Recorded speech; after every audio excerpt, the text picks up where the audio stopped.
fiers artisans de ta grandeur, tous rassemblés pour ta gloire, te bâtirons dans le bonheur. Fiers ivoiriens, le pays nous appelle. Si nous avons dans la paix ramené la liberté, notre devoir sera d'être un modèle de l'espérance promise à l'humanité, en forgeant unis dans la foi nouvelle, la patrie de la reine fraternité. La patrie de la reine fraternité. La patrie de la reine fraternité.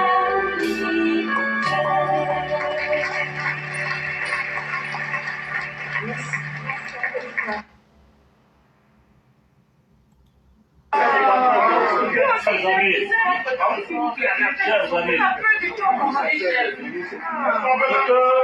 je suis venu vous dire, c'est qu'il faut qu'on se mobilise. Je sais que parmi vous, certains quelquefois disent, ah, mais le leader a dit que Ouattara ne sera plus président. Le leader a dit qu'il n'y aura pas d'élection. Mais s'il y a élection, ben, ça va être la honte pour nous. Bon, quand moi j'ai dit qu'il n'y a pas d'élection là, quand j'ai dit qu'il n'y a pas d'élection le 31, pourquoi vous êtes inquiets?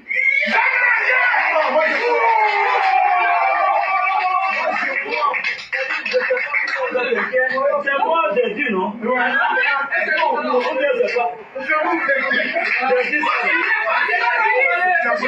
Vous êtes inquiets? J'ai dit, je vous dis à vous, ceux qui n'ont pas encore bien compris. Je dis, Ouattara n'est pas le prochain président. Au niveau diplomatique, je lui ai arraché les États-Unis. Il ne peut rien dire aux États-Unis.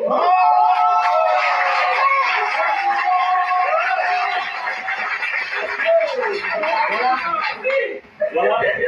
Donc, ici à Paris, on s'est battu, on s'est saisi.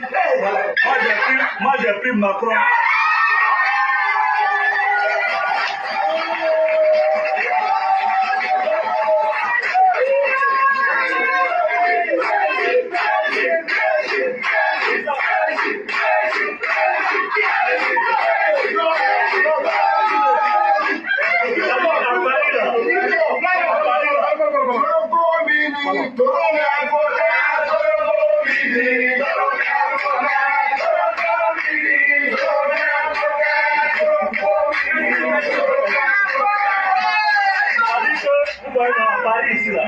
On s'est nyaga. Moi j'ai pris Macron, lui il a pris le Drian.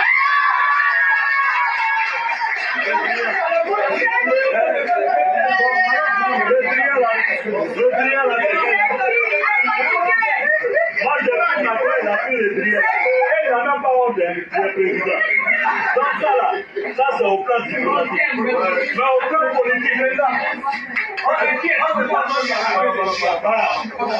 Or, au plan politique, parce qu'il croyait, il racontait à tout le monde, elle a été réunifiée, j'ai tous les partis, j'ai Afingessa, j'ai tel ici.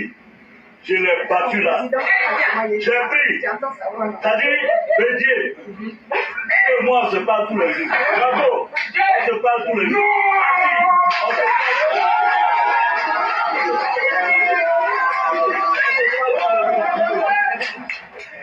Donc, au niveau politique, on a battu.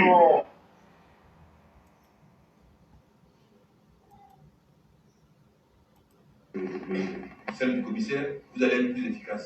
Et inversement. Monsieur le directeur départemental de l'agriculture, si vous voulez que ce projet réussisse, voyez par exemple le domaine du directeur départemental de la construction, parce que les informations que j'ai sont telles qu'il peut vous aider. Voilà un peu le rôle d'une jour. Donc ne travaillez pas de façon solitaire, sinon vous allez être inefficace. Je profite de cette occasion également pour parler de la chefferie. Abengourou a cette chance d'avoir déjà un roi qui, du point de vue traditionnel, est quelqu'un de très écouté, qui aide beaucoup l'administration. Je voudrais m'en réjouir et qui, certainement, dans ses actions de coordination et de commandement, j'allais dire, aide les autorités administratives à coordonner l'action des chefs de village. Mais cela ne m'interdit pas de parler de qui est le chef de village. Le chef de village, au regard de cette loi dont je vous parlais tout à l'heure, administre ce qu'on appelle la première circonscription de base. Le village est la première circonscription de base de notre organisation administrative. C'est un service déconcentré, je veux parler du village. Et donc, après le village, on trouve la sous-préfecture. Après la sous-préfecture, on trouve le département. Après le département, on trouve la région, circonscription administrative. Je m'adresse particulièrement au président des mutuelles et au cadre.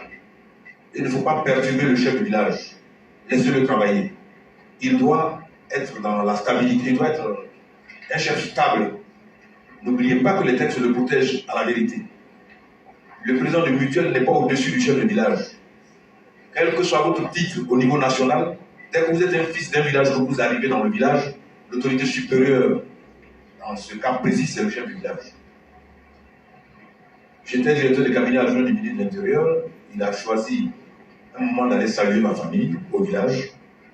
Mais lorsqu'il est arrivé, c'est le chef du village qui l'a d'abord accueilli chez lui. Et c'est le chef du village qui l'a autorisé à aller vers mes parents. Tout cela pour dire que c'est ça la règle. Ce n'est pas une affaire de j'ai tel titre, donc quand j'arrive, c'est moi qui suis chef. Non, non, non. C'est le chef du village dans sa circonscription qui est le patron. Et quand vous prenez l'arrêté de 1934, notamment dans son article 8, vous allez voir les compétences du chef du village. Le chef du village, c'est tout un gouvernement dans le village. Il a des pouvoirs de police, il a des pouvoirs sécuritaires, il a des pouvoirs, j'allais dire, sanitaires, il a même le pouvoir financier, etc., etc. Relisons les textes ensemble, vous allez voir que ce n'est pas quelqu'un qu'il faut prendre à la légère. Donc les mouvements d'humeur qui sont parfois organisés, vous dites, nous on ne veut plus de ce chef qui s'en aille, attention. Une fois que le chef du village est nommé par arrêté du préfet, il devient l'agent de l'administration. Donc sa destitution ne se passe pas comme une destitution dans une association. Il y a toute une procédure qui doit être suivie. Notamment, vous devez consigner par écrit vos plaintes, le préfet doit les analyser et il a obligation d'adresser ce qu'on appelle une demande d'explication écrite au chef pour que le chef se défende. Et c'est seulement après la réaction du chef que le préfet, en son intime conviction, peut décider de le démettre. Si tel n'est pas le cas, les juges n'hésitent pas. Hier, c'était la chambre administrative de la Cour suprême. Aujourd'hui, sur les conseils d'État, qui n'hésitent pas à annuler nos décisions. Vous savez tous que, autant que nous sommes soumis au contrôle des juridictions judiciaires. Donc, les juges ont tendance à annuler les décisions des autorités administratives parce que pour eux, si vous n'avez pas respecté cette procédure, vous n'étiez pas à la recherche de la vérité. C'est que vous aviez des calculs mesquins qui n'étaient pas ceux de l'administration. Donc attention, si vous vous plaignez d'un chef du village, il y a toute une procédure à suivre. Approchez les sous-préfets, ils vont vous expliquer comment ça se passe. Ne croyez pas que vous allez déplacer un chef de village, le destituer de cette façon. La loi le protège suffisamment, et je le dis pour qu'il y ait la stabilité dans nos villages. La stabilité dont on parle, la paix dont on parle, ce n'est pas seulement entre les politiques, ce n'est pas seulement entre les présidents des partis, mais c'est d'abord dans nos villages que ça commence. Parce que d'une étincelle peut partir toute une grande flamme. Donc la loi a pris des dispositions pour que le chef du village soit respecté et qu'il soit bien encadré pour que, à son niveau, il favorise le développement de la communauté de base et le village. Je voudrais donc vous demander de l'encadrer, de l'aider et je résume tout cela par une sincère collaboration entre tous les corps de métier, entre tous les chefs, entre les politiques, entre vous et le préfet, entre vous et les sous-préfets.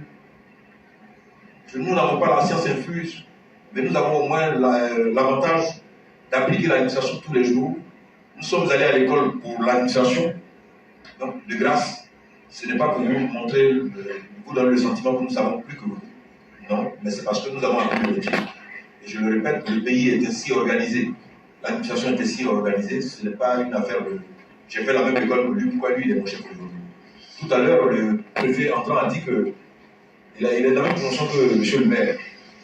Mais le maire, il est maire, c'est déjà un DG dans son domaine. C'est certainement un expert. Mais en tant que maire, la loi lui fait obligation de travailler avec le préfet. Le préfet est l'autorité de tutelle du maire et de l'ensemble des élus. Je ne parle pas des élus. Bonjour mesdames et messieurs, bonjour chers auditeurs, bonjour chères auditrices. Bienvenue sur la plateforme Éclaireur Pro Vérité, c'est la voix du militant. Et je vais me faire fort d'aller dans la dernière partie de la présentation. Détournement de fonds, surfacturation, trafic de diamants, gros plan sur le compte de Bédié à l'étranger. En dépit de ses efforts pour cacher la vérité sur ses avoirs hors du territoire ivoirien, des investigations montrent que Henri Konan Bédié détient la plus grosse fortune ivoirienne à l'extérieur. Une richesse acquise en grande partie de façon illicite et gardée, comme il est de coutume, chez les dirigeants africains dans les paradis fiscaux. Des 3 personnalités dont nous avons enquêté sur les avoirs dans les banques étrangères, Henri Konan Bédié est sans conteste le plus cossu.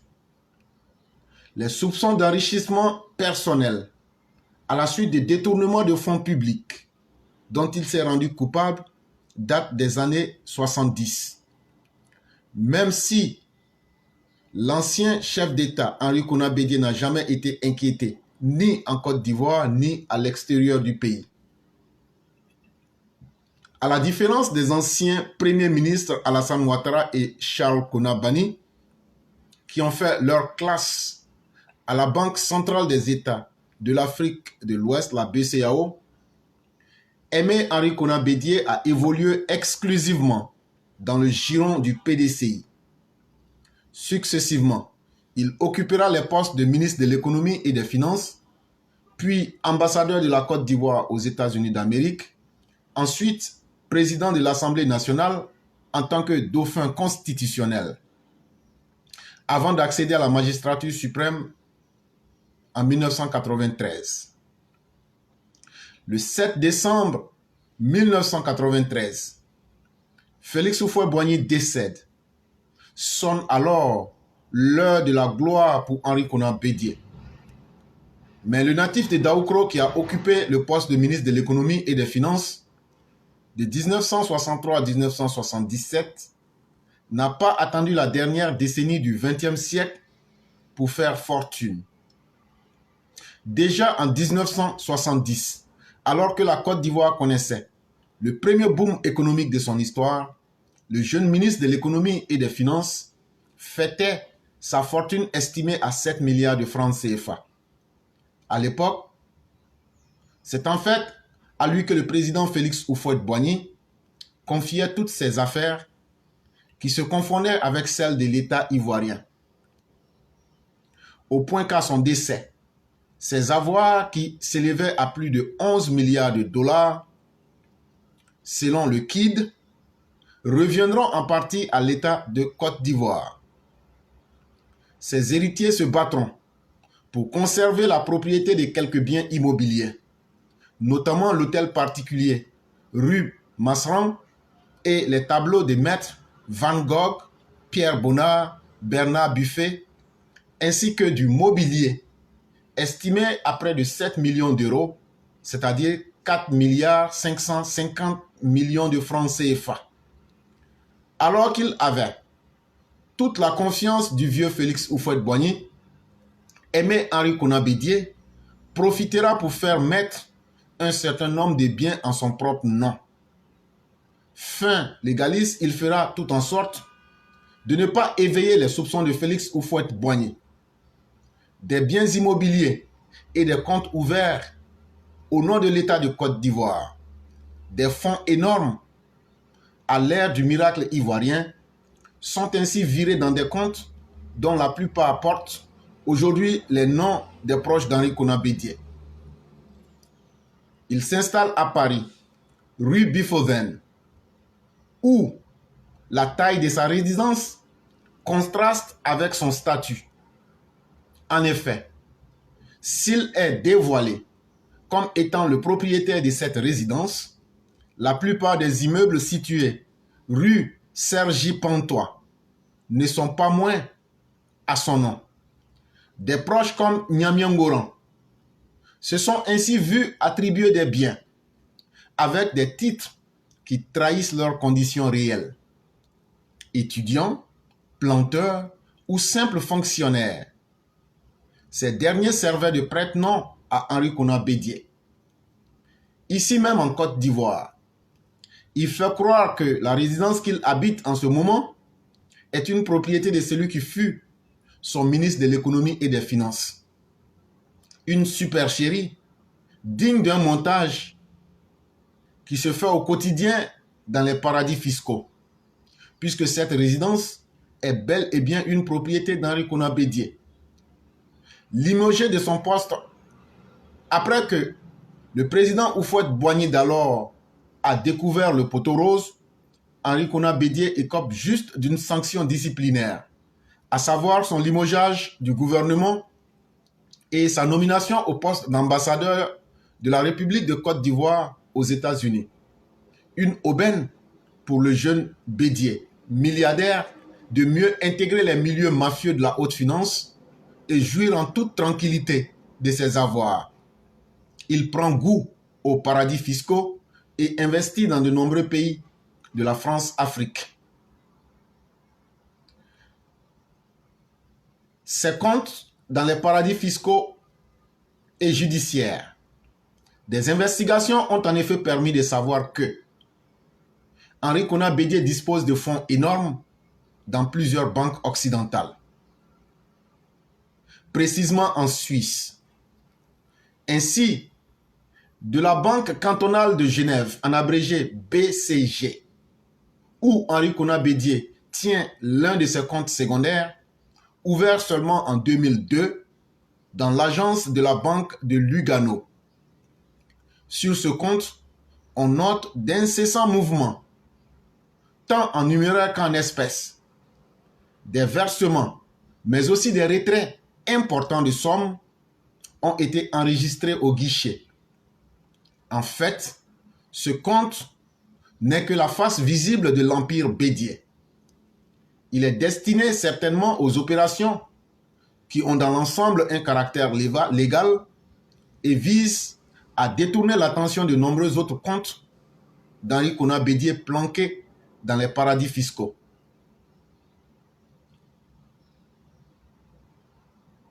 L'empire Bédié a ses racines hors du territoire ivoirien.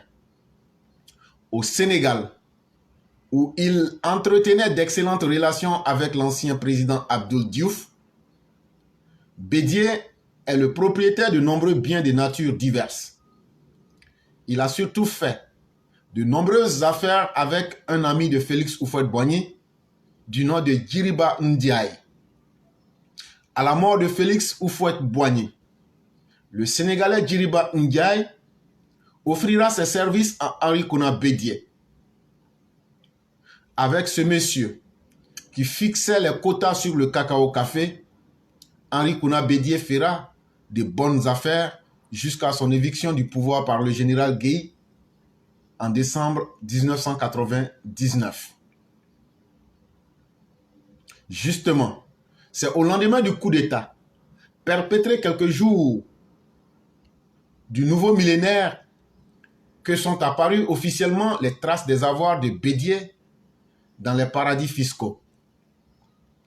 Il connaissait alors des ennuis avec la junte de Guèye Robert qui voulait lui faire rembourser les 18 milliards de l'Union européenne qui avaient été détournés par son pouvoir, ce qui avait sapé les relations avec les institutions européennes.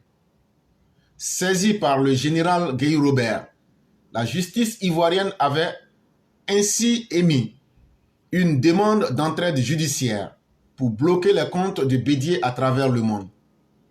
En Suisse, où il garde ses avoirs comme nous l'avons déjà signifié, les comptes d'Henri Konan Bédié ont été gelés le 8 mars 2000 par l'Office fédéral de justice.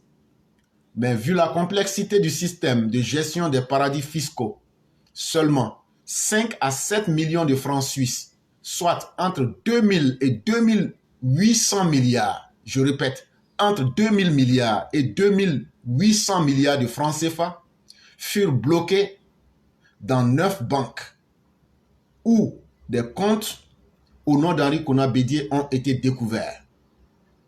Avec le temps, Guéhi Robert, qui voulait prendre le contrôle du PDCI en vue des élections de 2000, alors que l'entraide judiciaire avait été accordée à la Côte d'Ivoire, décidera d'abandonner les poursuites. Alors que la junte avait délivré un mandat d'arrêt international contre Henri Konan Bédié, qui résidait alors en France. Il ne fut inquiété depuis par la justice de son pays. N'empêche, cette action en justice a montré que Henri Konan Bédié a au moins une dizaine de comptes bancaires en Suisse. Des comptes dans lesquels sont gardées d'importantes sommes. Une grande partie est d'origine illicite. Parlons de sa gestion scabreuse à la tête de la Côte d'Ivoire.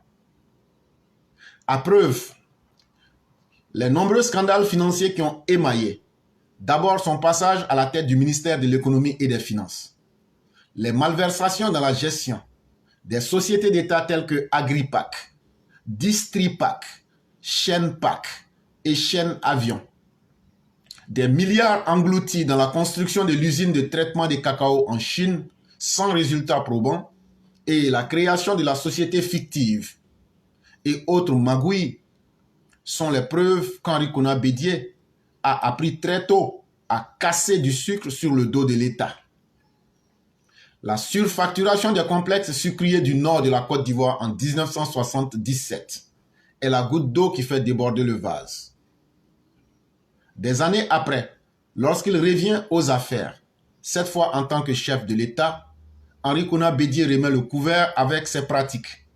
Chasser le naturel, il revient au galop, dit l'adage. Des pans entiers de l'économie nationale ivoirienne sont confisqués au profit de la famille Bédié. L'exportation du riz à son fils Patrick, le transport à son épouse. Les scandales financiers se succèdent, sans compter la mainmise sur la filière cacao-café à travers la Kestab où il avait coopté des amis. Des fonds importants lui sont versés à sa demande et sans la moindre trace pour la réalisation de ces chantiers pharaoniques de Pré-Pressou et de Koukourandoumi.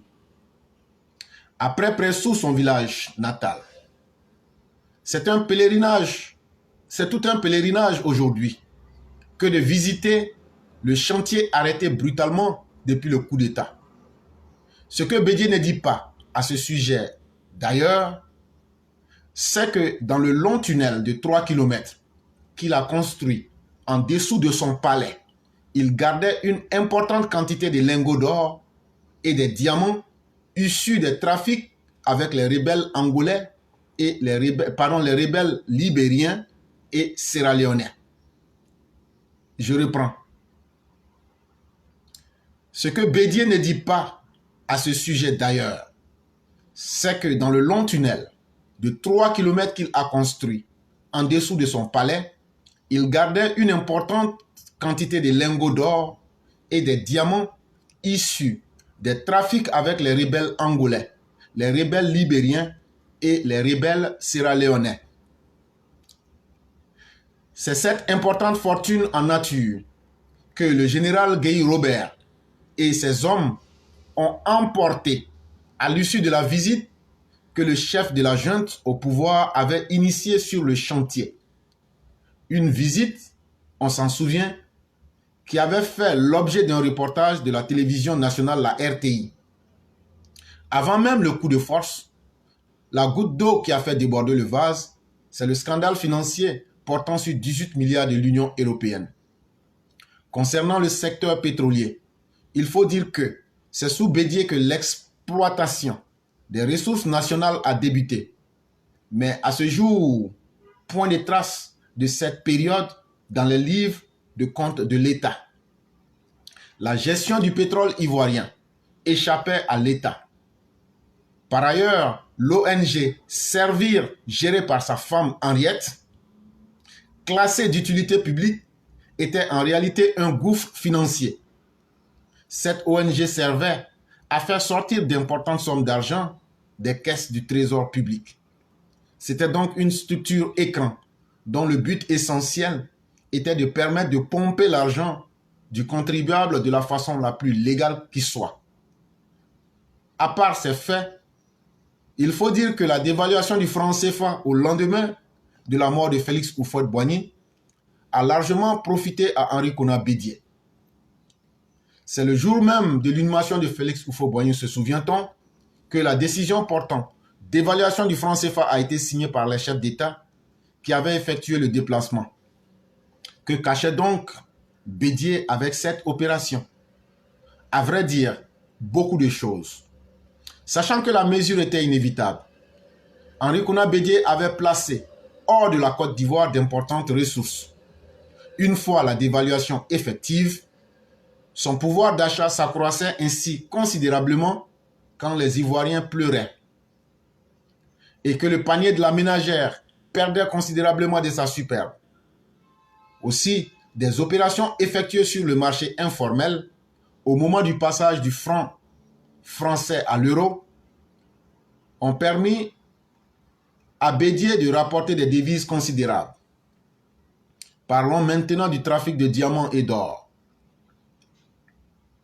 En dehors des malversations dont il s'est rendu coupable, d'abord en tant que ministre de l'économie et des finances, puis président de la République de Côte d'Ivoire, il faut dire que Nzoueba doit en partie sa fortune au trafic de diamants, une activité illicite à laquelle le pouvoir PDCI s'est adonné en violation des résolutions de l'ONU portant sanctions contre l'UNITA de Jonas Savimbi. Un rapport de l'ONU datant de 2000, rédigé par une commission d'enquête créée par la résolution 864, prise en 1993, souligne en effet que l'UNITA a traditionnellement pu exercer ses activités officiellement en Côte d'Ivoire, tant sous Félix Houphouët-Boigny que sous Henri Konan Bédié. Les hauts représentants de l'UNITA, c'est un secret de Polichinelle, ont longtemps bénéficié de la protection, du pouvoir et voyageaient même avec des passeports diplomatiques ivoiriens. Selon les rapporteurs de l'ONU, Jonas Malheiro Savimbi s'était quelque peu brouillé avec Henri Konan Bédié entre 1998 et le premier trimestre de 1999. Parce que Henri Konan Bédié avait confisqué les avoirs de Jonas Malheiro Savimbi déposés auprès de la présidence de la République de Côte d'Ivoire. Des fonds provenant de l'échange d'importantes quantités de diamants et qui devraient servir à entretenir la famille du chef de guerre angolais et les représentants de son mouvement à Abidjan. M. Henri Konan Bédié avait ainsi décidé de mettre la main sur une importante quantité de diamants en sa possession. Avant cet incident, c'est régulièrement que des proches d'Henri Konan Bédié recevaient le sieur Marcelo Moïse Dachala, dit Garisha, l'envoyé de Jonas Malheiro Savimbi dans la sous-région ouest africaine pour la commercialisation des diamants de guerre de l'Angola. Un commerce illégal qui a rapporté énormément à Henri Konan Bédié. Ajoutez à cette cagnotte les énormes quantités d'or en provenance du Libéria ou de la Sierra Leone que Henri Konan Bédié rachetait par des circuits détournés, cela donne un chiffre à couper le souffle. Parlons maintenant des paradis fiscaux. Je n'ai aucun compte à l'étranger et je ne compte pas en avoir tant que je serai président de la République. Ainsi avait répondu Laurent Gbagbo à des journalistes de la RTI, la première chaîne et la première radio nationale auquel il avait accordé une interview. Ce n'est pas le cas pour certains comme Henri Konan Bédié.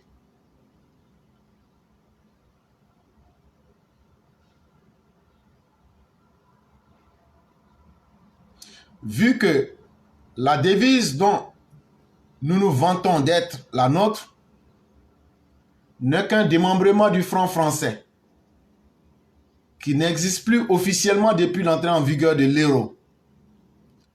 Dans le microcosme politique ivoirien, il est de notoriété que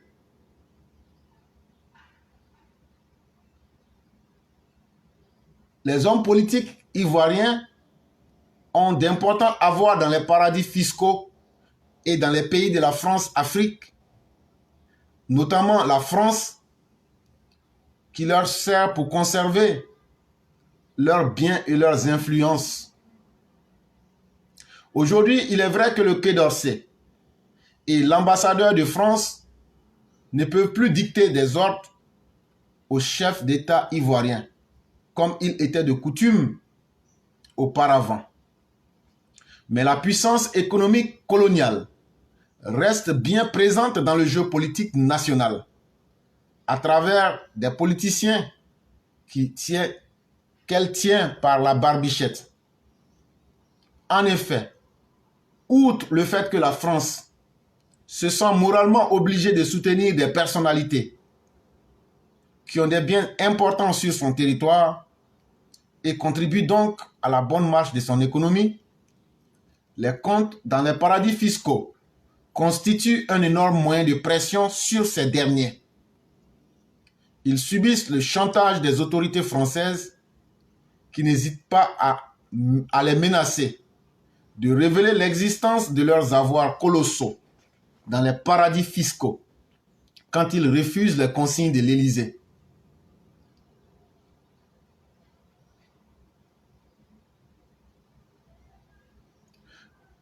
Les paradis fiscaux et judiciaires sont au cœur du pillage des pays en voie de développement.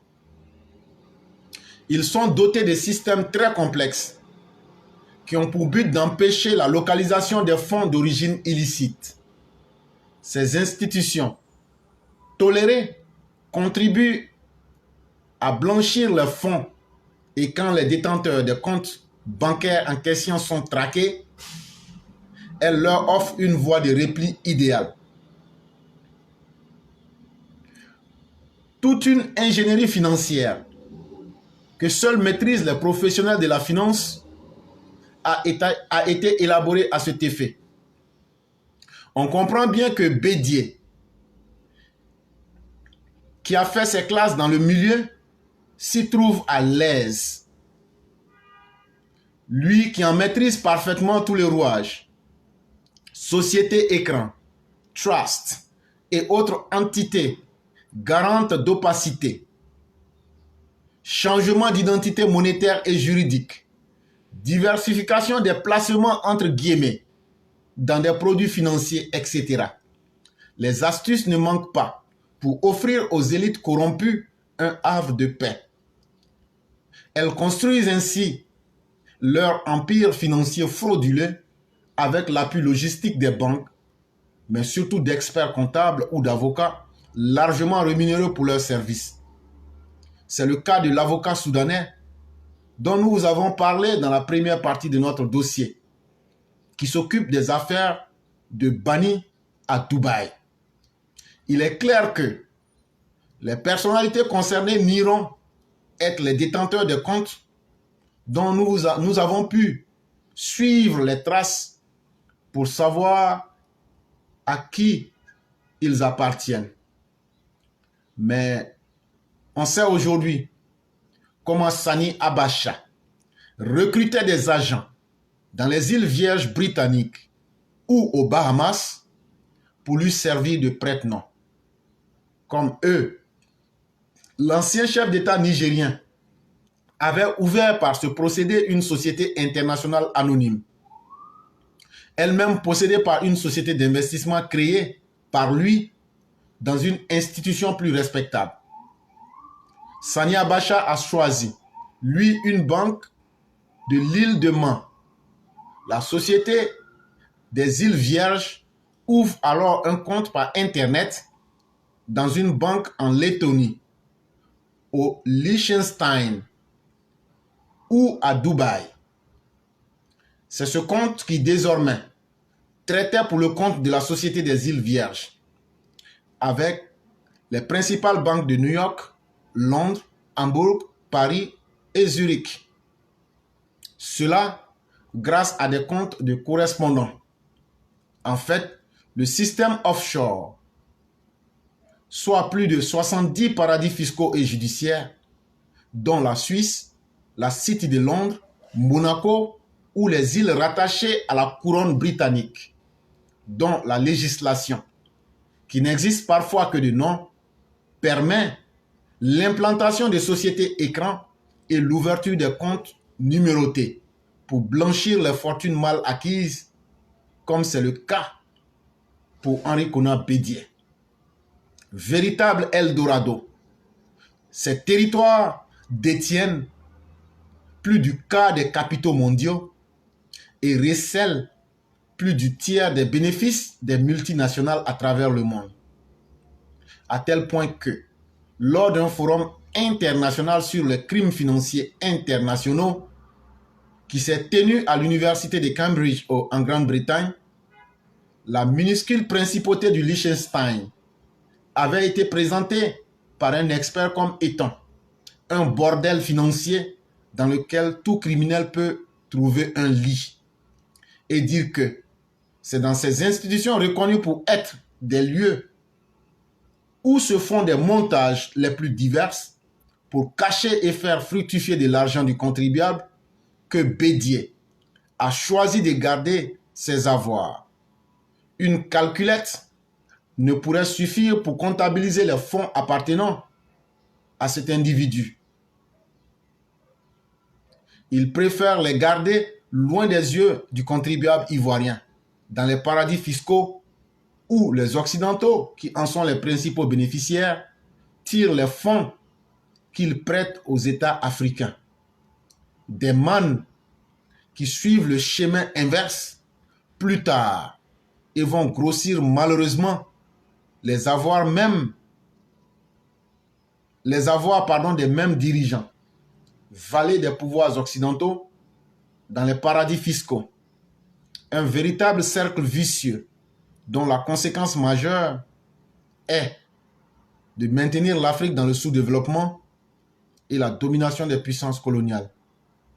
Et dire que ces fonds pouvaient servir la Côte d'Ivoire.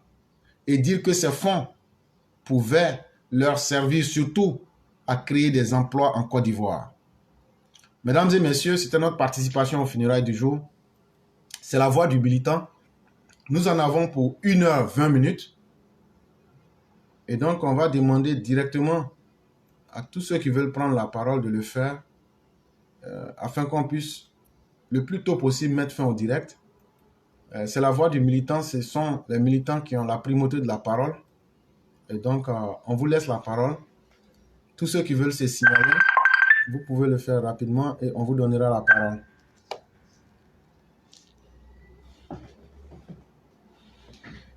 Et donc, tous ceux qui veulent prendre la parole, vous pouvez déjà vous signaler dans les 5 minutes qui suivent pour qu'on puisse rapidement fermer le direct. C'est vraiment très important pour nous. Et donc, il serait utile qu'on puisse... Ok.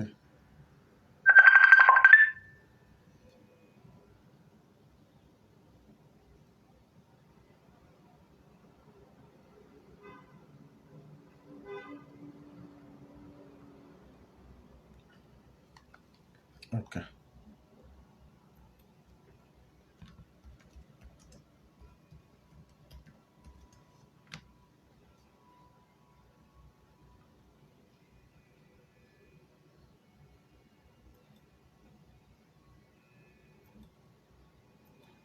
Et donc, vous nous excuserez le temps qu'on puisse mettre la machine en place. Donnez-nous un petit moment pour pouvoir corriger quelques petits détails.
Alors?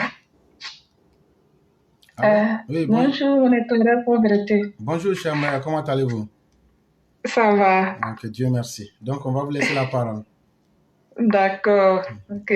Bonjour à toute la classe. Là, j'ai couru pour rentrer quand j'ai vu le direct. Donc, bonjour à toute la classe. Bonjour Mao Chao. Bonjour à tous. Et Papa Ado, vraiment merci pour ta démocratie en Côte d'Ivoire.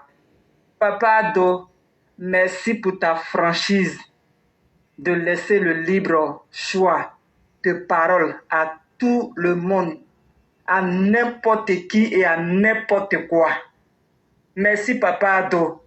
Papa Ado, les élections qui vont se passer en octobre 2025 là, en fait en Europe ici là, même la France, ceux qui veulent, soi-disant, Macron qui n'a pas fini, qui est un seul, qui est vraiment un figurant en France là, qui a tellement de soucis, de problèmes là, que ses parents ont tout préparé, et puis c'est cuit, et puis il est assis maintenant, et puis il se promène, et puis il se prend pour un président là.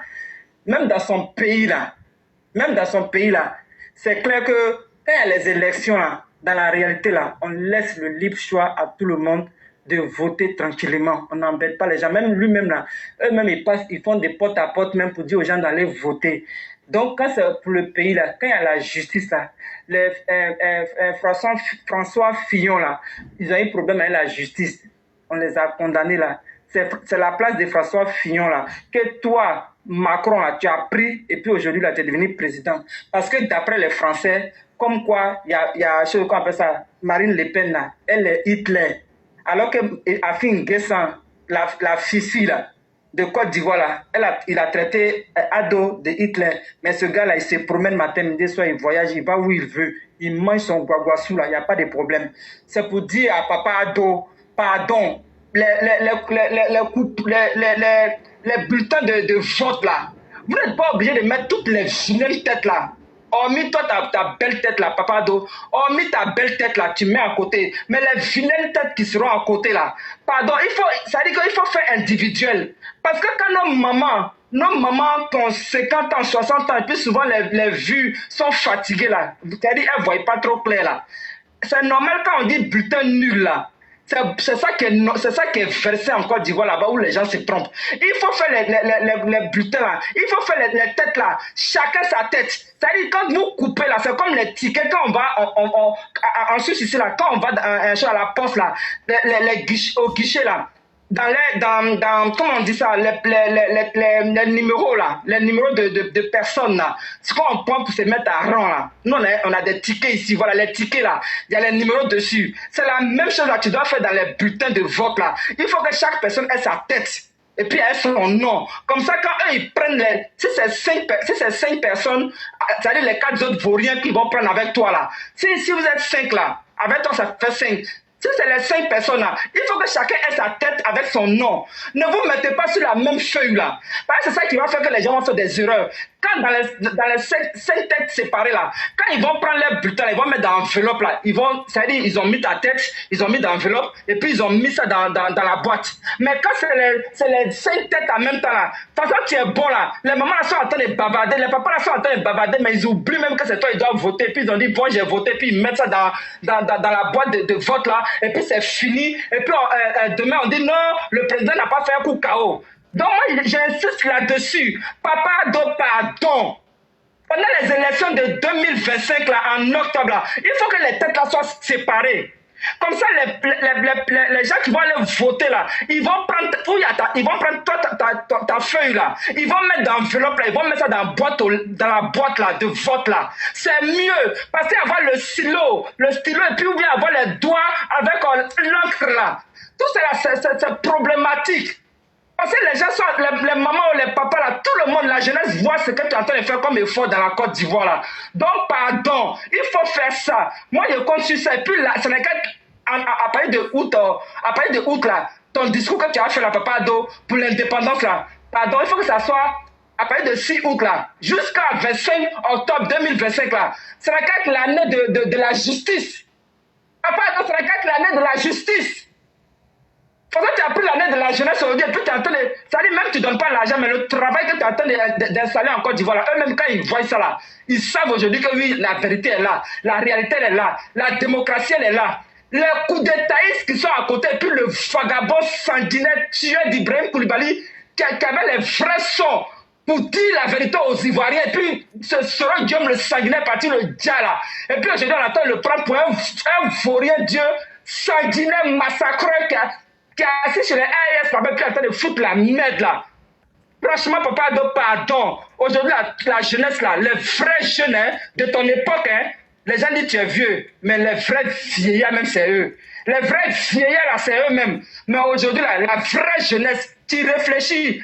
Tu vois Papa Ado, ils ont tellement volé les diplômes, les PDCI là, les groupes là, les gars même là on n'en parle pas Papa Ado, les Gbagbo Pok là, eux-mêmes on n'en parle pas. Voler même de diplômes, même ces enfants même ont volé le diplôme. Ces enfants fécis là, tu dis qu'ils sont étudiants là, ils ont volé le diplôme. Et c'est ceux là que c'est dans ça là on est. Donc, Papa Ado, je t'en supplie. Il y a des jeunes qui veulent étudier, il y a des jeunes qui veulent travailler, il y a des jeunes qui veulent réfléchir, mais bien, tu restes en 2025 là. J'ai dit les coupons là, il faut avoir ta tête à part. Chacun n'a qu'à avoir sa tête à part. Il prend sa feuille, il met dans l'enveloppe, il met ça dans la boîte, et puis on n'en parle plus. Comme ça, tu fais un coup KO, tu as fait notre métro, moi il persiste dessus. Pas les Européens là, il ne faut pas les regarder. C'est que tu il faut en Côte d'Ivoire là. C'est la jalousie. Laisse son compte qui se prend pour un président au Sénégal là-bas là. Aujourd'hui, la tête s'affichait les blancs. Donc c'est du n'importe quoi, c'est des menteurs. Je dis c'est les panafricains là, c'est des prisonniers, eux tous des vagabonds, des tchisa. C'est leur groupe. Et puis toi, le fils de Bédier là, toi à l'époque de 2020, les élections là, où ton papa faisait CNT pour sacrifier enfants des gens là. Toi, tu étais sur ton Harley Davidson là-bas, tu étais en train de faire le vroom, avec les teasers là-bas, tu t'amusais, tu te baladais. Mais quand c'est pour tuer les enfants des autres, vous êtes premier, puis c'est dans ça, vous volez encore l'argent. Comme je disais la dernière fois, le nom du pays, que Clara a dit là, c'est là-bas, vous déposez votre argent, puis où je suis ici en Suisse là. C'est là vous volez, puis vous venez déposer. Et puis c'est vous l'on prend pour des boss, des sales boss comme ça. Ça veut dire quand vous partez maintenant, on voit que vous êtes des rieneux, des vauriens là. Mon Clara, je pense qu'il y a des gens qui ont appelé. Bon, actuellement, il y a vous et Amer Salih Kone. Pour l'instant, c'est vous les deux. Donc, je peux toujours continuer un peu? Oui, vous pouvez continuer. Donc, côté Papa Cissé Bakongo, vraiment merci. Il faut faire ton travail. Mais toi, à Saleh Tchemoko là, ton tiers salaire là, tu n'as pas arrangé, hein? Tu n'arranges même pas, tu es assis. Toi, voilà un député TikToker. Voilà un député TikToker qui se dit, ouais, quelqu'un est serait sur les réseaux sociaux. Bon, c'est normal, hein? Puisque ton parrain, c'est Jean-Louis Billon, on va monter, on descend. Je persiste dessus, mon cher ami.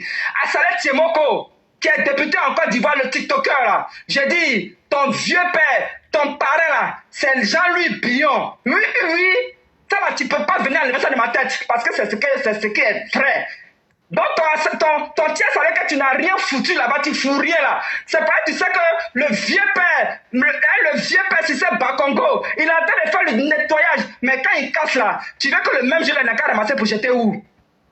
À quel quoi, mais c'est pas, il y a un village où vous avez votre saleté, puis quand tu parlais, puis Gbagbo t'a jeté au Nyouf là, à la Maka là.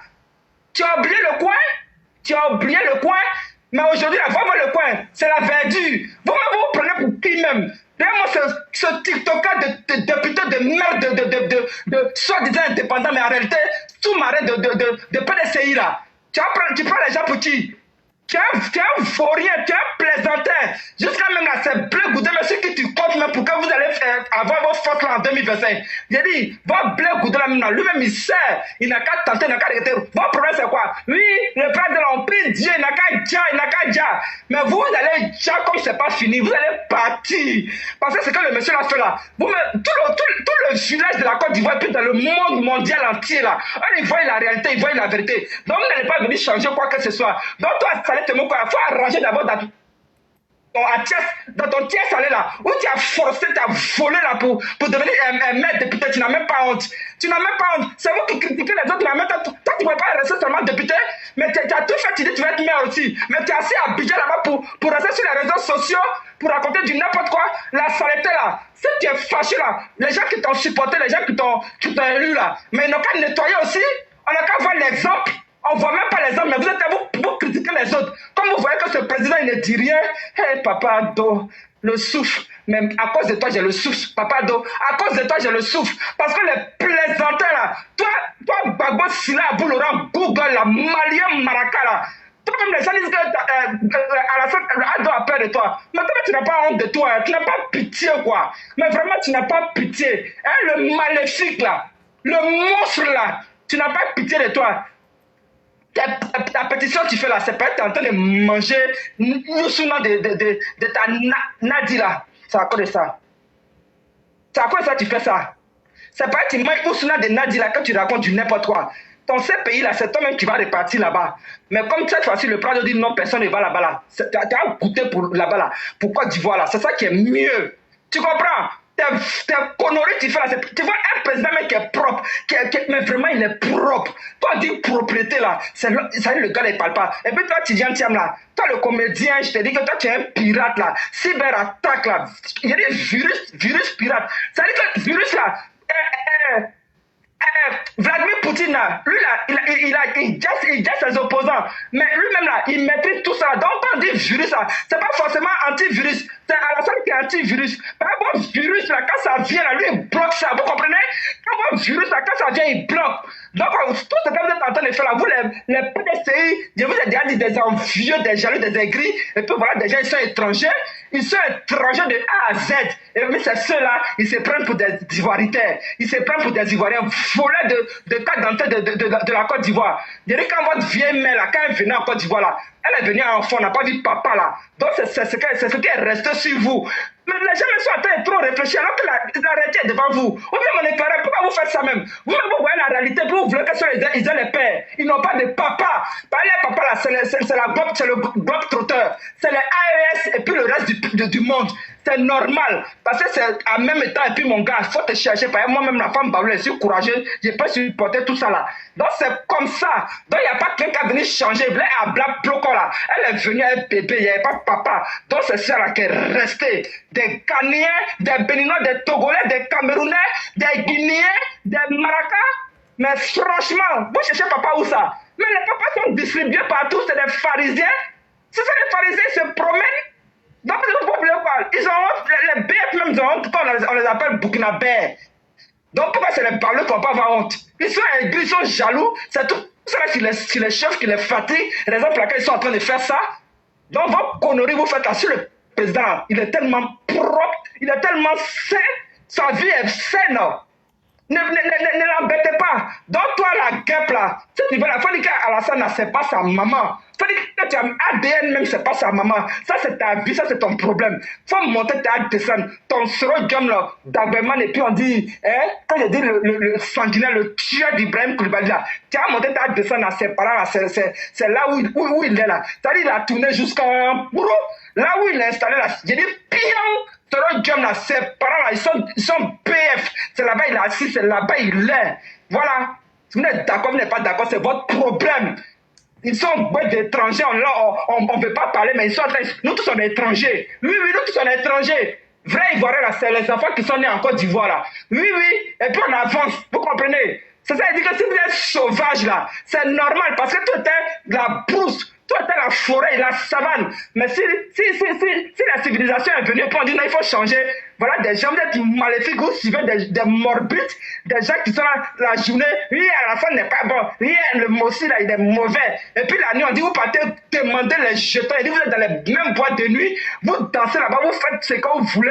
Et puis dans la journée, vous saoulez les gens. Avec Kone Katina, ta bouche, et puis tes dents qui sortent. On dirait les enfants, quand ils ont les dents tirées, là, quand tu parles, on n'entend rien, là. Tu n'as même pas honte. Le monsieur a eu pitié de vous, vous êtes rentré, vous faites n'importe quoi, vous avez la vie saine, sauf, vous vivez sur le dos de l'État, vous êtes à l'aise, tranquille, et c'est vous qui racontez des bobas, et puis les gens n'ont qu'à vous écouter, bande de vauriens comme ça, vous n'avez même pas honte. Les gens ont compris. Allez-y sur la presse éclaireur pro vérité. Allez-y sur Google, vous allez avoir les informations sur ces vauriens de PDCI là, ces vauriens de Gaulle là. Allez-y sur la place, vous allez voir ce qu'il y a. C'était la vérité. Des bandes de nullards, des voleurs, des braqueurs. Ils ont volé jusqu'à... Ils sont là, ils modifient tout. Des usurpateurs, falsificateurs, menteurs. Vos vies sont remplies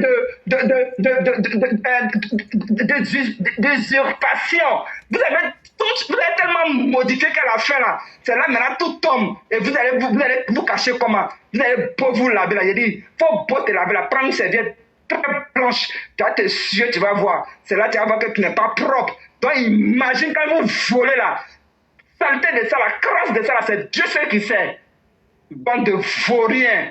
Laissez le monsieur là, il va travailler. Prado, faut laisser les yeux des gens, on est ivoirien là. Laisse les yeux des gens. Faut rester à travailler dans ce pays là. Les blancs, petits Macronie là, qui est figurant en France là, il va prendre là, dans son tiam plaisantin là, vaurien, braqueur, brouteur, voleur de projets de faux boigny. Que non, c'est moi le petit-fils, c'est moi qui ai fait ça, c'est moi qui ai fait ça. Regarde-moi lui là-bas aussi. Il est là, il se prend.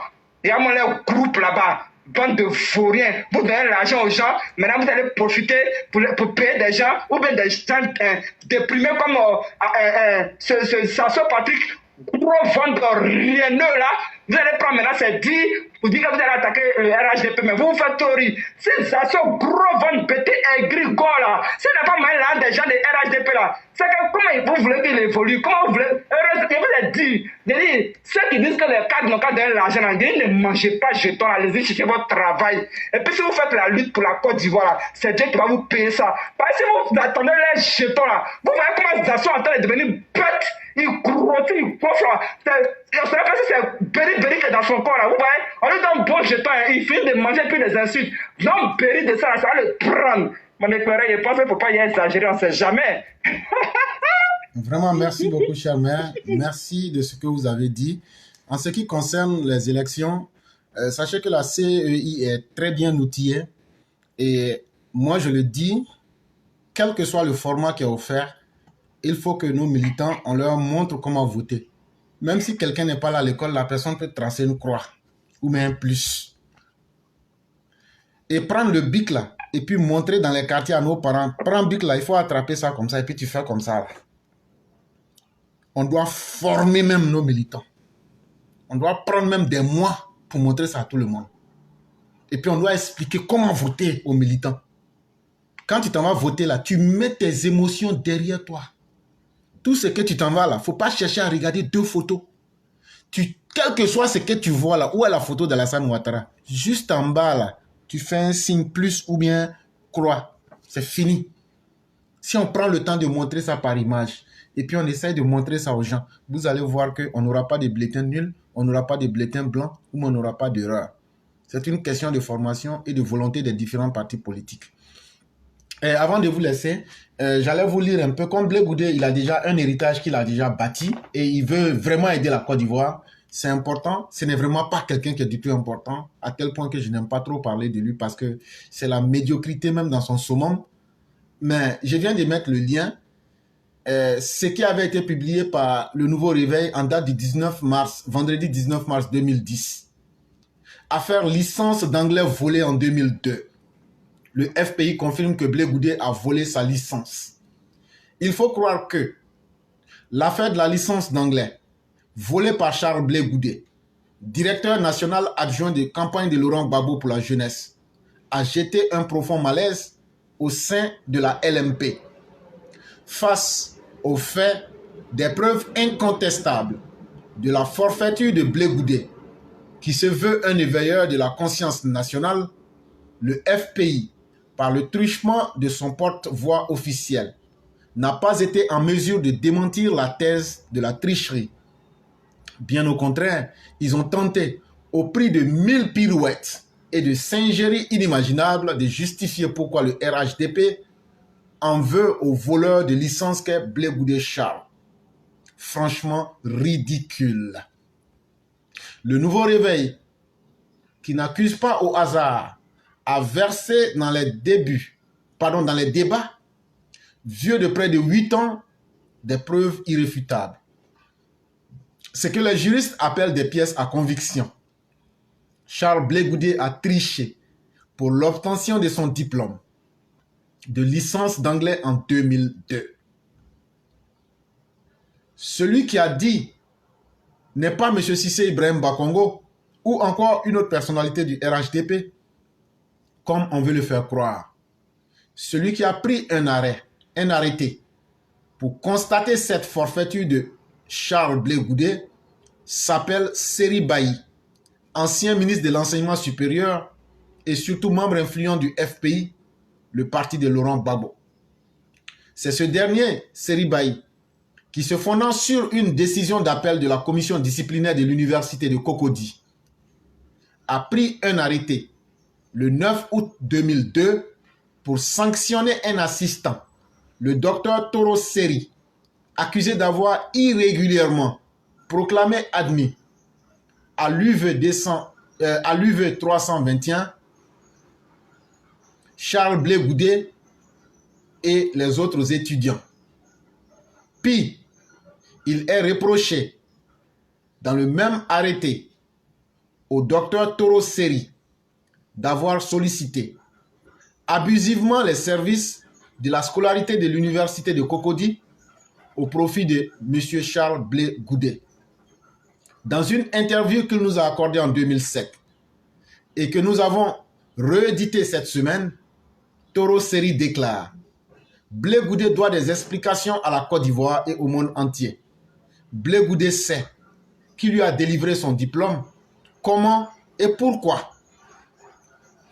Pour que nul l'ignore, le Nouveau Réveil a publié et républié l'arrêté du ministre Seri Bailly qui confond Charles Blé Goudé. Voilà les faits tels que se présentent, dans une fraîcheur et une nudité splendide. Les Ivoiriens étaient donc en droit de savoir ce que Blé Goudé Charles allait répondre face à des faits aussi graves et accablants. Des faits qui, dans d'autres pays sérieux, auraient poussé le procureur de la République à ouvrir une procédure judiciaire contre les mises en cause. Mais le FPI a décidé de lire les faits autrement. On s'acharne contre Blé Goudé parce qu'il serait la bête noire du RHDP. Et notre confrère de rappeler les hauts faits de lutte du leader des jeunes patriotes FPI. Blé Goudé a mobilisé ici, Blé Goudé a mobilisé là, et patati et patata, sans jamais tâcher de répondre à la question essentielle. Blé Goudé a-t-il triché ou volé sa licence d'anglais en 2002? Voilà la question. Le Nouveau Réveil a répondu par l'affirmative avec des preuves parlantes. Que répond le FPI sur ce chef d'accusation précis? Nous avons personnellement tenté de donner la parole à Charles Blé Goudé, lui-même en personne, pour lui permettre de répondre. Depuis 48 heures, notre demande reste toujours pendante. Pas de réaction. Nous avons compris que la question est très embarrassante. Quelle réponse peut-on donner quand on est pris la main dans le sac? Quand les faits vous enchaînent presque? Blé Goudé Charles, d'ordinaire si réactif, si prompt à convoquer la presse pour réagir ou à se précipiter à la télévision nationale pour insulter, calomnier ses adversaires politiques, a, comme dirait l'autre, perdu la langue devant les preuves brandies par le Nouveau Réveil. On a beau étouffer la vérité, elle finit toujours par rattraper le mensonge. Quand on veut faire la politique, on doit être un homme irréprochable et propre. Blé Goudé accusait, il y a quelques semaines, le président Begré Mambé de fraude sur les antennes de la RTI. Or donc, celui qui parlait de la fraude à la CEI avait dans ses poches une licence frauduleuse, acquise dans des conditions aussi obscures que malhonnêtes. Une licence suspecte qui a provoqué l'expulsion d'un enseignant de l'université et nécessité la prise d'un arrêté ministériel par un ministre du FPI. M. Begré Mambé, au moins, n'a pas eu besoin de tricher pour décrocher ce petit diplôme qu'est la licence. Il faut regarder son CV pour voir son brillant parcours universitaire et professionnel. Aujourd'hui en Côte d'Ivoire, tout le monde fait la politique, même les plus médiocres de la classe. Tout le monde insulte tout le monde. Tout le monde a accès à la télévision nationale pour déverser sa dose de haine sur le peuple. La Côte d'Ivoire a trop de cadres de haut niveau. Trop de moyens ont été consentis pour l'éducation, dans ce pays pour qu'on laisse des tricheurs, des voleurs de diplômes, des bandits de grands chemins y faire la pluie et le beau temps. Pour notre part, nous notons que les faits reprochés à Blé Goudé sont si parlants et si fumants que notre voix, entre guillemets, du FPI n'a pas daigné nous contredire sur les chefs d'accusation révélés. C'est un aveu, une confirmation que Blé Goudé a effectivement volé sa licence d'anglais. Il faut simplement lui retirer ce parchemin. En 2024, tout le monde veut faire de la politique. C'est bien malheureux qu'en 2024, en Côte d'Ivoire, ce sont les médiocres qui aujourd'hui clament partout qu'ils ont un héritage à défendre. Ce sont les médiocres aujourd'hui qui sont entretenus par l'État. Ce sont les médiocres comme Blé Goudé qui ont accès aux chaînes de l'État. Ce sont aujourd'hui des médiocres comme Blé Goudé, comme Soro Guillaume, comme bien d'autres qui veulent se présenter en destin de la Côte d'Ivoire. C'est à croire que la Côte d'Ivoire n'a que faire de ces cadres qui peuvent bel et bien servir, mais qu'on laisse tomber pour faire plaisir à des criminels. Pouvons-nous estimer tous les moyens financiers que nous avons mis pour former des cadres sérieux, surtout dans le RHDP aujourd'hui? Malheureusement, on ne fait pas la lumière à ces cadres et à ces compétences et à ces intelligences. On préfère laisser des Blé Goudé, des Soro Guillaume, des Laurent Gbagbo occuper les chaînes de télévision, pourrir les mentalités. Et ce n'est pas bon pour l'avenir de notre pays. Chers mères, c'est avec cette réflexion-là que j'allais vous laisser.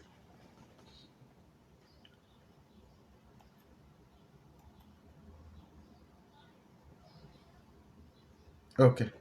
Je ne sais plus Allô? si... Oui, j'ai dit... Allô? Ok. Donc, c'est avec cette... Allô? Oui, nous sommes là et c'est avec cette réflexion-là que nous allons vous dire excellente soirée et bien des choses à toute la famille. Donc, je salue au passage ma Sali Koné et puis bon retour à elle et puis courage toujours à elle aussi et bonsoir à tout le monde. Vraiment, merci beaucoup, chère mère. Nous vous souhaitons une excellente soirée et bien des choses à toute la petite famille. Merci beaucoup. Okay. Et surtout, essayez de retrouver tout l'argent qui est dans le Liechtenstein. Je vois que c'est un mot qui est difficile pour vous à prononcer. Trop même. Liechtenstein, c'est ça? Quand j'arrive là-bas, on dit, mais maintenant, tu étais devant moi. Vous êtes parti où à l'école? Donc, on vous souhaite une excellente soirée. Ouais, Claire, ça sera trop dur, plaît. Merci beaucoup. Il n'y a pas de problème. Merci beaucoup, chère mère. Au revoir. Okay. Et donc, mesdames et messieurs, nous allons aller avec la toute dernière personne qui a bien voulu prendre la parole aujourd'hui. C'est avec elle que nous allons continuer et mettre fin au direct. Nous disons merci à tous ceux qui ont bien voulu prendre la parole aujourd'hui. Et ça sera notre mère Sali Koné. C'est avec elle aussi qu'on va mettre fin au direct. Et comme on l'a dit, tous ceux qui veulent parler, on sera extrêmement exigeant avec le temps et pour être efficace. Et donc, tous ceux qui souhaiteraient réellement parler, les temps qu'on donne, respectez-les parce qu'on ne va plus tergiverser. Bonjour, chère mère. Bonjour, cher frère, comment vas-tu? Vous nous avez beaucoup manqué et on connaît les raisons. Et d'abord, de prime abord, nous présentons encore nos condoléances. Que Dieu pardonne à tous nos défunts, qu'il permette vraiment la progression spirituelle et à nous-mêmes qui serons les futurs candidats à la mort, que Dieu facilite notre mort et qu'il fasse que nous soyons en harmonie avec lui avant le jour de notre départ. Amen, Ayarabi, cher frère. Merci infiniment. Merci beaucoup. D'abord, voilà, je vais te dire bonjour à toi. J'espère que tu vas bien, la famille, j'espère que tout le monde va bien là-bas. Et je vais dire bonjour à tous les EPV, bonjour à tous ceux qui nous suivent. Vraiment que Dieu continue de nous garder dans ses grâces et qu'il nous donne la bonne compréhension de la vie sur terre. Là, je viens de dire merci à tous ceux qui ont eu à penser à moi. Merci à tous ceux qui ont eu à penser à l'âme de ma tante. Merci à tous ceux qui font part de cette belle famille qui est les EPV. Merci à vous, merci à vous, Merci à vous. Et comme on le dit, hein, voilà pourquoi souvent nous nous demandions, ces opposants, ces gens qui veulent la mort des autres, ces gens qui veulent que la Côte d'Ivoire s'entre-déchire, ces gens qui ne font que vivre de la guerre, nous nous demandons, est-ce qu'ils s'asseyent un jour pour se dire qu'eux-mêmes sont mortels? Est-ce qu'ils s'asseyent un jour pour dire qu'un jour ils vont disparaître comme si rien n'a été? Parce qu'il y a une chose qui est sûre dans la vie de tout un chacun, c'est la mort. Sur terre, tu peux être riche, tu peux être pauvre, mais il y a une chose qui est sûre que tu auras, c'est la mort. Et quand tu penses que tu iras un jour, rien ne te vient en tête que de faire du bien. Rien ne te vient en tête que de vouloir le bien des autres. Rien ne te vient en tête que de respecter l'âme de quelqu'un. Rien ne te vient en tête que de dire que tu n'as pas donné la vie à quelqu'un, tu n'as pas le droit d'ôter la vie à quelqu'un. Souvent, on se demande, est-ce que ces malfaiteurs, ces méchants, est-ce qu'ils pensent un jour à la mort? La mort, là, c'est pour tout le monde. Tu veux haut, tu veux pas haut, c'est un passeport forcé. Ça, là même, tu n'as pas besoin de demander. Si on n'a pas choisi l'ange de la vie, pourquoi c'est l'ange de la mort, on ne l'a pas choisi? Donc, ça veut dire que tout le monde ira comme rien. Et la mort, si Dieu n'avait pas émis la mort, je me demande, mais qu'est-ce que l'être humain? Parce que malgré que nous savions que nous allions disparaître là, nous restons toujours dans le faux. Qu'on se dise la vérité, il y a une chose qui est sûre, nous allons tous mourir. C'est pourquoi quand je vois des gens même qui s'asseyent, qui souhaitent la mort du président, mais ils me font pitié. Le président, oui, il a vécu sa vie. Et même si le président part aujourd'hui, je touche du bois 1000 fois, il a marqué sa vie positivement. Et vous, qu'aviez-vous fait? C'est ça. La mort, là, c'est pas un mystère. C'est quelque chose de réel. Et ça va se passer dans la vie de tout un chacun. Mais tout ce que nous demandons ici, à tout EPV, tout ce que je souhaite, que la mort vienne nous trouver sur la vérité. Que la mort vienne trouver que s'il y a des choses qu'on faisait qui n'étaient pas bonnes, on a abandonné la vérité. C'est tout ce que je souhaite à tout un chacun. Parce que la mort est obligatoire. Regardez celui qui est couché aujourd'hui, que Bédier. Regardez ce qui sort derrière lui. Voilà, et bilaï. Si Bédier pouvait se réveiller là, il allait venir pour reprendre la vie là. Je vous jure que tout ce qu'on dit de lui, amasser l'argent, faire ça là, il allait dire non, je ne veux pas. Mais c'est trop tard. Il faut savoir marquer sa vie. Il faut savoir marquer son existence. Parce que Dieu ne t'a pas choisi. Parce qu'il t'aime, parce que tu es le meilleur de tout le monde pour te rendre riche. Dieu même dit, je te rends riche pour aider les pauvres. Pour Bédier accouchant aujourd'hui là, si on lui demande là, l'argent qu'il a amassé là, voilà, et puis là, il allait faire sortir, puis verser, ramasser. Parce que tout ça là ne va pas te sauver. Ce que tu fais derrière, quand les gens disent non, quand quelqu'un meurt, parler bien, hey, ce que tu fais là, c'est ce qu'on va dire. Si tu veux qu'on parle bien de toi là, il faut marquer positivement, on va parler bien de toi. Mais tu fais un mauvais, tu t'en vas là, on va dire ton mauvais que tu as fait là. J'avais donné un anecdote ici, j'ai une tante qui a perdu son mari. Le monsieur a tellement maltraité la femme là. Et on lui dit à sa mort d'aller témoigner, dire les belles choses. Elle a carrément refusé. Elle dit, je ne peux pas aller m'arrêter pour mentir à Dieu. Pourquoi vous voulez que j'aille mentir à Dieu, avoir peur de lui et puis mentir à Dieu? Après, je sais que moi-même, je vais mourir demain. Je ne peux pas témoigner pour lui. Ma tante a refusé de témoigner pour son mari. Tellement il avait maltraité. Donc c'est pour vous dire que quand les gens disent, quand quelqu'un meurt, parler bien, hey, si tu fais bien, on va dire bien. Tu fais mauvais, c'est ce qui va rester. Voilà. C'est pas parce que tu es mort. La mort, là, c'est pas un mystère. Hein? C'est normal dans la vie de tout un chacun. Donc, ne venez pas nous dire que parce que telle personne est morte, parler bien de la personne. Non, c'est ce que tu fais, c'est ce qu'on dit. Hein? Voilà, j'ai vu pour ma tante aussi. Les gens parlent d'elle. Ce qu'elle a fait du bien, les gens parlent. Si tu as fait mauvais, on va dire, c'est comme ça, c'est comme ça. Même moi, Sali. Ce que tu fais de bien, c'est ce qui reste. Ce que tu as fait au mauvais, mais si tu as fait le bien plus que le mauvais, là, ton bien vient couvrir le mauvais. Mais quand tu as fait plus de mauvais que de bien, là, c'est ton mauvais là aussi qui couvre. Voilà, Bédier. Regardez comment le monsieur est parti. Avec tout ce qu'on dit là, ça l'a envoyé où? Est-ce que ça l'a rendu éternel? Voilà pourquoi Papa Ado, nous vous disions. Après Papa Oufou aussi a marqué son temps positivement parce que c'est grâce à lui. Nous, on n'a pas connu un président avant lui. Et on avait la paix en Côte d'Ivoire. Il faisait tout pour ne pas que l'enfant ivoirien sente qu'il y a un problème. On ne savait même pas, même quand les gens racontent les trucs, on était déjà en vie, mais on ne savait même pas. Parce qu'il gérait. Et la seconde personne qui gère la Côte d'Ivoire de cette manière s'appelle monsieur Alassane Ouattara. Que vous le voulez ou que vous ne voulez pas, vous ne voyez pas avec vos yeux. Et vous voulez que, où l'Ivoirien arrive aujourd'hui, vous voulez qu'on s'asseye pour regarder des opposants venir nous manipuler comme avant, où le député venait, il mentait à la population, où le maire vient, il ment à la population. C'est qui ne va jamais leur faire, il leur dit ce qu'ils acceptent. Vous croyez que l'Ivoirien à ce stade aujourd'hui, l'Ivoirien n'est plus à ce stade et grâce à qui? Grâce au président Ado. Grâce au président Ado, on a vu que qu'un président, ça ne va pas dans son pays, c'est que lui-même, il veut bien faire, il est en train d'amasser, comme de la manière de dire amasser, puis les partis là. Ils mettent ça dans certains pays, dans des banques partout. Ils s'en foutent de la population, en fait. Vous voulez qu'on reste dans ça? Vous qui pensez que l'Ivoirien aujourd'hui, là, c'est un net, il faut venir manipuler avec les belles paroles, il faut venir prendre le mensonge pour faire la vérité. À cause de vous-même, Dieu a fait que l'être humain intelligent a créé l'Internet, a créé les réseaux sociaux. Aujourd'hui, on ne peut pas mentir à quelqu'un.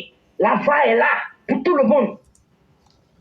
Et c'est ça qu'on va prendre pour vous donner. Ce que vous aviez fait là, c'est ce qui va vous suivre. C'est pourquoi j'ai dit cette opposition, c'est dans 70 ans, ils vont venir au pouvoir. Et voilà pourquoi nous demandions à nos cadres, soudez-vous. C'est dans quelle famille il n'y a pas de bisbilles? Ceux qui se promènent pour dire ça ne va pas, ça ne va pas. Eux, mais ils n'ont qu'à nous dire dans leur propre famille, là, il n'y a pas de bisbilles là-bas. Ça existe partout. Mais quand le dénominateur commun est un, c'est-à-dire malgré nos divergences, quand il y a un problème, on se fait un. Voilà, c'est de ça qu'on parle. Sinon, ce que vous racontez, les cadres sont comme ça. Au nord, là, c'est comme ça. Nous, on s'en gabat de ça. Il y a un truc chez le nordiste que quelqu'un ne peut jamais prendre. Une fois que les sailles s'asseyent avec vous et puis vous parlent là, vous laissez tomber. Voilà, nous, on a ça en esprit. À part Soro Guillaume. C'est quoi vous dites Soro Guillaume dans la carte de quelqu'un? C'est un Burkinabé. C'est moi, il dit encore. Soro Guillaume a fait bien au Burkina. Démontrez un bien de Papa Ado au Burkina. Est-ce que Soro Guillaume n'a pas de bien au Burkina? Donc ne venez pas nous emmerder. Quand quelqu'un aime le pays, actuellement c'est l'esprit ivoirien qui marche. On s'en fout de ce que vous racontez. Vous qui parlez beaucoup là, vous n'allez pas mourir. Hein? Vous qui mentez là, vous n'allez pas mourir. Hein? Le jour que l'ange de la mort va vous visiter, c'est ce jour où vous allez lui demander pardon, est-ce qu'il peut retourner? Il est trop tard. Faites du bien. Le bien est mieux que le mal. Dieu même nous dit ça. Il dit, le mal est plus facile à faire que le bien, mais le bien est mieux que le mal. Et faites plus de bien que de mal. Nul n'est parfait. Tout ça pour montrer que l'être humain là, nul n'est parfait. Quand vous vous arrêtez, le gouvernement de Ado Assi, le gouvernement de Ado Assa, Dieu dit, nul n'est parfait, mais le bien l'accueille plus que le mal. Voilà tout ce qu'il nous demande. Vous-même qui piaillez là, on vous a vu dans le pouvoir là, vous avez fait quoi? Vous avez fait quoi? Qu'est-ce que vous avez fait? Qu'est-ce que vous allez venir nous faire que Papa Ado ne nous a pas encore montré? Quand vous nous parlez de social,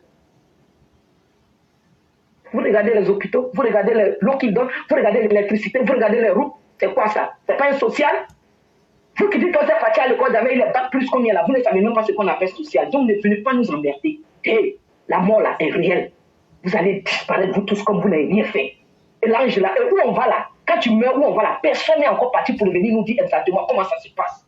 Mais quand Dieu nous recommande de faire le bien, faisons le bien. Parce qu'on ne sait pas ce qu'il nous réserve là-bas. Nul n'est mort pour revenir. Mais comme vous avez déjà choisi, parce que le diable a dit à Dieu, il dit, j'aurai mes disciples parmi tes créatures. Si vous avez choisi le diable ne peut jamais avoir le pas si Dieu. Et nous là, nous resterons dans la vérité. Voilà pourquoi l'éclaireur, je suis là avec lui. Même quand je ne suis pas présent, je suis de cœur avec vous, je prie pour vous. Parce que seule la vérité triomphe. Seule la vérité fait l'homme. Seule la vérité fait l'être humain. Mais le diable aussi fait son travail. Voilà pourquoi Dieu nous dit, dès que tu sens que le diable est en train d'agir dans ta vie, retourne-toi, dis, rebousse, oui, me regarde dans ton rétroviseur et ressaisis-toi. Vous croyez que les Ivoiriens sont à ce stade aujourd'hui? Bédier qui est là, le voilà couché comme rien. Tout l'argent qu'il a pris, ça fait le mal aux Ivoiriens. L'argent même qu'il pourrait venir prendre pour aider la Côte d'Ivoire à avancer, pour que le président vienne sous. Il a fait quoi de ça? D'abord aussi, on a vu, il est venu prendre, il a dilapidé, c'est les petites filles avant qui s'assoient, c'est déchirer le tissu social. Déchirer les liens de parenté que Dieu a créés entre les Ivoiriens. Je vous dis, Ivoiriens, aucun président ne réussira tant que tu déchires le lien de parenté. Il n'y en a pas. Même dans ta propre famille, si tu veux réussir là, évite de déchirer le lien de parenté que Dieu a émis. Parce que ce sang-là, ce truc-là, Dieu ne pardonne pas. Vous croyez que pourquoi les Blancs nous courent? C'est parce que Dieu, c'est le lien de parenté que Dieu a mis entre nous. Pourquoi nous aussi on court chez les Blancs? C'est le lien de parenté, ils nous acceptent chez eux. C'est ça, c'est Dieu qui a créé ça comme ça. Maintenant, sachez correspondre vos intérêts. de l'un à l'autre, mais dit qu'on va s'entre-déchirer, on va semer la xénophobie, on va semer la zizanie entre nous, ça va nous emmener où? Ivoiriens, ouvrez les yeux. Et je dis encore, tous ces présidents, tous ceux qui ont participé à déchirer le tissu social là, vous là, Côte d'Ivoire n'est pas pour vous. Mettez-vous à côté et puis regardez les gens avancer.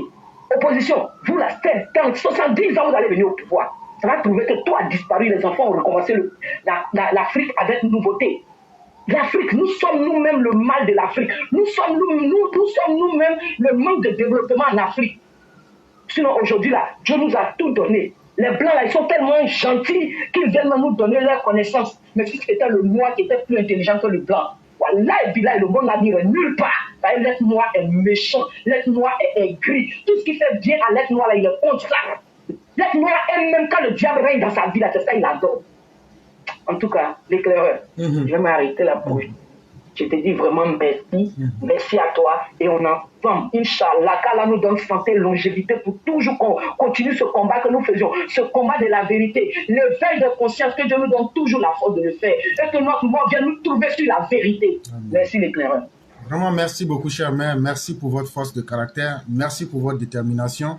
Merci surtout d'avoir donné un message qui est puissant.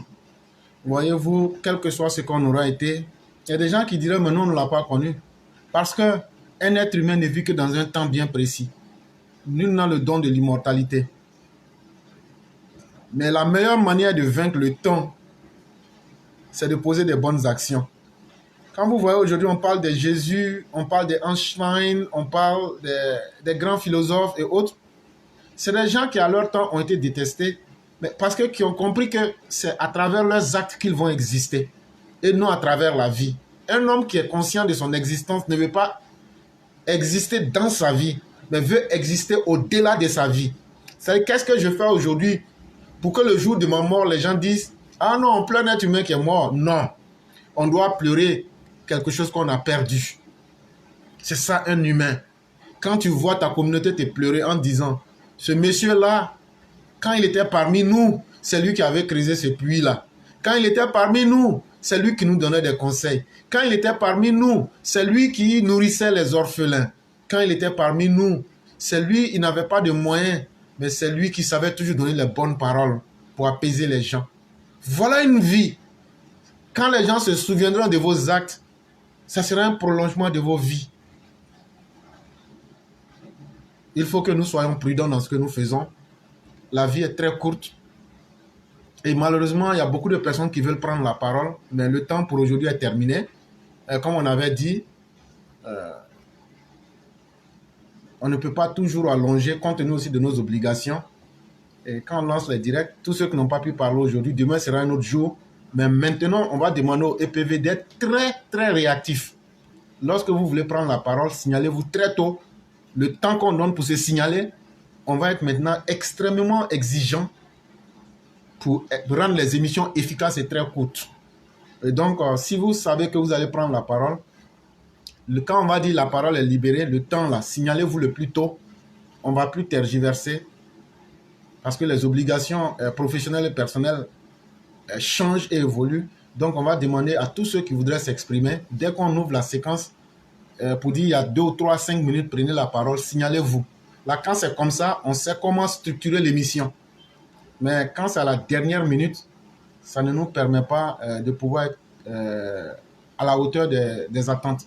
Donc, nous présentons toutes nos excuses à tous ceux qui n'ont pas pu parler aujourd'hui. Demain, ça sera un autre jour. Et certainement, on pourra donner la parole à tout le monde. Mais comme nous le disions, ça ne plaît à personne de venir parler d'un mort. Mais quand tu as mal agi là, même moi, éclaireur pro-vérité, ce que je fais, peut-être que je suis en train de mentir aux gens, mais que Dieu me juge en fonction de ce que je fais, de ce que je suis et de ce que je cache aux gens. Il y a très peu de personnes qui peuvent dire ça de leur vie. Que Dieu me juge en fonction de ce que je cache aux gens. Et puis je viens parler pour être quelqu'un de bon. Ceux qui sont garçons, ils n'ont qu'à se dire ça à eux-mêmes. Parce que là, tu peux tromper tout le monde, mais tu ne peux pas tromper ta conscience, tu ne peux pas tromper Dieu. Tu ne peux pas avoir volé l'argent des Ivoiriens, mis des orphelins en difficulté, faire mourir des femmes en accouchement dans le CNT, faire des détournements pour surfacturer et empêcher les Ivoiriens de se soigner. Et moi, je vais venir m'arrêter là pour me moquer de la mémoire de ces milliers de personnes. Bédier, non, c'est pas moi. Moi, j'ai dit que le mal que tu as fait à la Côte d'Ivoire, que Dieu te maudisse. Et que ta récompense soit l'enfer éternellement, M. Bédier. Amina, ya Rabbi, Amina, Amina. Que Dieu te mette dans les sous-sols de l'enfer pour toutes les femmes que tu as fait mourir dans les hôpitaux en volant les 18 milliards. Moi, j'assume ce que je dis. Et vous pouvez prendre comme vous voulez, mais l'histoire retiendra que le mal que lui il a fait, les vies qu'il a détruites là, la vie de Bédier n'est pas mieux que la vie de ces personnes-là. Et s'il faut faire un choix en termes de quantité là, moi je préfère être du côté de ces vies-là. Parce qu'on a détruit leur vie parce qu'elles étaient faibles. Et aujourd'hui, vous voulez qu'on parte s'arrêter devant qui? Pour mentir devant Dieu? Bédier n'a pas été quelqu'un de bon. Bédier n'a pas été quelqu'un de bon. Que ça plaise ou que ça ne plaise pas, nous on va le dire. Parce que c'est nous, on a subi les conséquences de Bédier. On a les conséquences dans nos âmes. On a les conséquences sur nos corps. Qui a déchiré la Côte d'Ivoire? C'est Bédier. Et les morts que ça a posé. Et vous voulez qu'on vienne s'amuser à travestir l'histoire? Nous, on ne le fera jamais. Si je vois aujourd'hui les gens du RHDP en train de faire, eux, ils sont dans la politique politicienne. C'est leur rôle. Je ne peux pas les accuser pour cela. Mais moi, en tant que quelqu'un qui a vécu dans ma chair, dans mon être, les affres que Bédier a posées à la Côte d'Ivoire, si je viens dire que Bédier a été quelqu'un de bon, c'est que je me moque de tous les morts de la Côte d'Ivoire. Et ça, je ne peux pas accepter cette responsabilité-là. Et donc, je vais être logique avec moi-même pour dire ce que Bédier a été et maudire son âme pour que Dieu ne lui accorde jamais sa félicité, pour que Dieu ne lui accorde jamais une once de repos de son âme. Chère mère, c'est là que nous allons nous arrêter et je vais vous permettre de faire la conclusion. Et vraiment, merci à vous surtout. Ok, merci bien l'éclaireur. Regarde comment l'éclaireur imagine ton frère. Toi-même, ton frère, on dit que ton frère n'est pas ivoirien. Toi, tu es ivoirien, mais on dit que ton frère n'est pas ivoirien. Vous savez combien de torts Bédier a fait à Gaussou Ouattara? Vous savez combien de torts Bédier a fait à Gaussou Ouattara? Wallahi Bilal Bédier, tu vas le croiser devant toi là-bas. Tu as été méchant. Tu as été le méchant de la Côte d'Ivoire. C'est toi qui as déchiré le sang des Ivoiriens, le lien social des Ivoiriens. C'est toi qui as déchiré le lien que Dieu a créé parmi les Ivoiriens. Et Babou est venu s'appuyer dessus encore. Donc tout cela, vous allez croiser Dieu là-bas. Parce que vous êtes méchants. C'est vous les ennemis de la Côte d'Ivoire. C'est vous les déchirés. C'est vous les assassins de la Côte d'Ivoire. Bédier, ce que tu as fait à ma famille, tu vas les payer là-bas. Inch'Allah. Merci l'éclaireur, merci à tous, bonjour, merci vraiment à tous, vraiment je vous dis encore merci pour tous vos vœux, tous vos doigts, vraiment merci beaucoup, merci à toi l'éclaireur, que Dieu nous garde ensemble, merci. Merci infiniment chère mère, merci à tous les EPV, encore désolé pour ceux qui n'ont pas pu avoir la parole aujourd'hui, demain ça sera un autre jour, nous disons merci à tous, que Dieu nous couvre de ses grâces et qu'il nous accorde des jours pour que nous puissions nous améliorer, et merci à vous-même chère mère, que Dieu accorde sa miséricorde à tous nos défunts, et merci beaucoup. Et excellente soirée à vous également.